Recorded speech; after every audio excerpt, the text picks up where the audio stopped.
Abe Lincoln was known as one of the best storytellers of all time, but he said himself that he never really cared too much for story's sake, but it was always for the utility of what story provided him. Lincoln believed that most people were more easily persuaded through narrative than in any other way. And though I don't think it's a massive misconception to say that storytelling is a super effective selling tool, but I do believe that a lot of people in the world of direct marketing and sales say that storytelling is a great and effective tool that should be deployed more often, but they don't actually say how to do that. So in this video, we're gonna talk about exactly how to use stories to sell your products. We're gonna actually talk about a story framework to work your sales through. This works if you're selling software, if you're selling physical goods, you're selling digital goods, it doesn't matter. You can use this in all kinds of one-on-one selling situations. My name is Ryan Richardson. I think that storytelling provides the context necessary to simplify sales and marketing so that you can use it to great effect in your brand and your business, whether you're an intrapreneur or an entrepreneur. So thank you for joining us.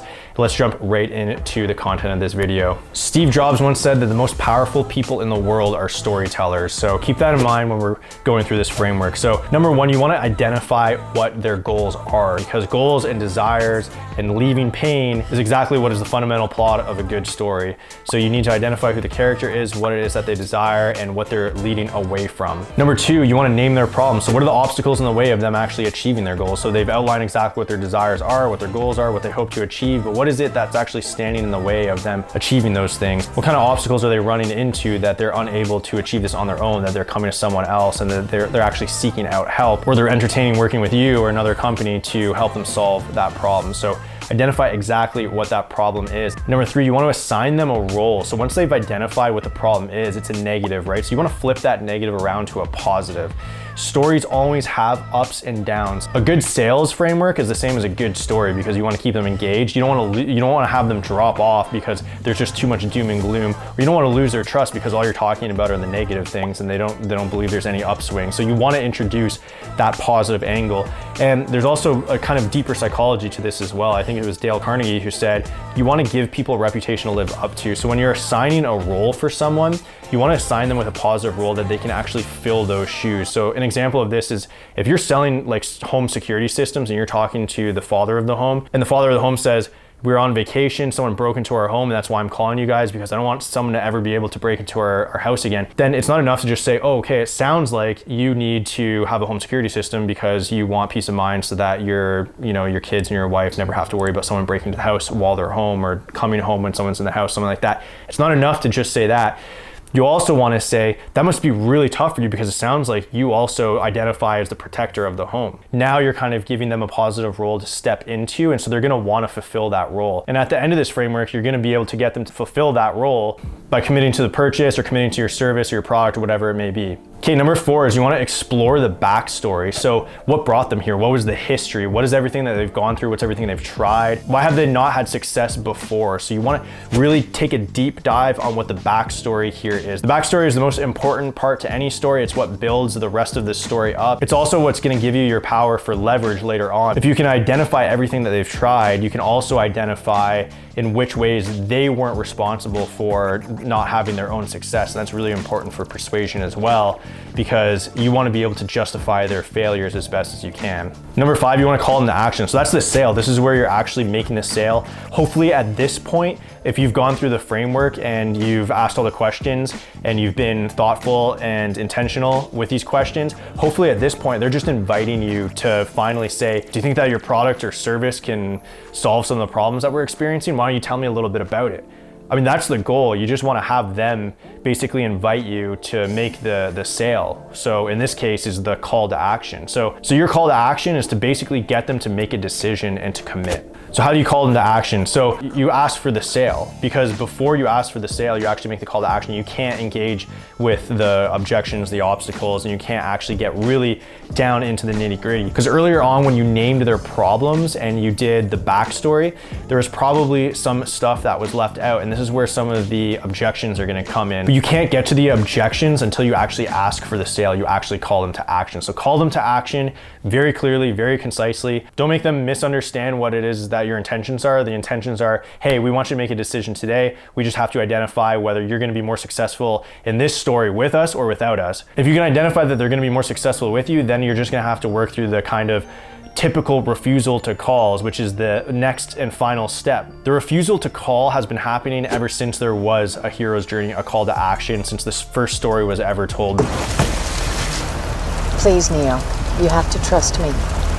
Why? Joseph Campbell says in A Hero with Thousand Faces that every refusal to call is essentially just someone giving up on ultimately what is in their best interest. So people do this all the time. I mean, think about it. If you're talking to someone who's super overweight and you're a personal trainer, you're like, hey, I think we should work together. I could probably really help you out. Chances are the trainer's not lying. It's probably in the best interest of the person who's really overweight. They would probably be healthier, happier, sleep better, and experience all these other benefits and go through an amazing transformation if they worked with this personal trainer. Yet they don't do it. This happens all the time. So why is it that people just say no to their best interest? It's because it's embedded in our human psychology. This is just how the human brain works. And Joseph Campbell understood this, and he pulled this example out of folklore and myths that were tens of thousands of years old to drive the point home that everyone always has objections and always gets in the way of themselves. So expect this every single time. The refusal to the call is really where the story begins. There's really only 3 fundamental reasons that someone refuses the call to action. They don't believe in your product, they don't believe in themselves, or they believe that their circumstances are too difficult or challenging for them to overcome. Your job is to figure out exactly which one of those it is so that you can overcome those obstacles with them. The good news is this is also a great place to plug in story. There's a Native American proverb that goes like this: tell me the facts and I will learn, tell me the truth and I will believe, but tell me a story and it will live in my heart forever. This is your opportunity to figure out exactly what the obstacles are and then to share value stories and to share testimonial stories that help them overcome those obstacles. The best way to do that is to use a really simple story framework that we've gone in depth with on this channel. It's the beginning, it's the middle, it's the end, or the before, during, after. It's called a lot of different things, but the point is you just want to have value stories and testimonials where you have people like them who had similar desires, who had similar obstacles, who overcame those obstacles, and they engaged with your brand, your business, your product, your offer, and then what that resulted in. If you can share 3 simple stories like that have a beginning, a middle, and an end, that end in the positive result that they're hoping to achieve, that you've already identified earlier, and they can step into that role that you've also already identified earlier. In a lot of cases, that's all it's going to take to close the sale. As soon as you've overcome that initial refusal to call, then you're going to go to the next one and you're going to do the same thing. You're going to go to the next one, you're going to do the same thing, you're going to go to the next one, and you just keep cycling through that until you finally get the decision. At some point, they're either going to take the call to action and they're either going to start this journey with you or they're not. But remember, the goal here is just to get them to make a decision, get them to decide whether they're going to take that call to action or they're not.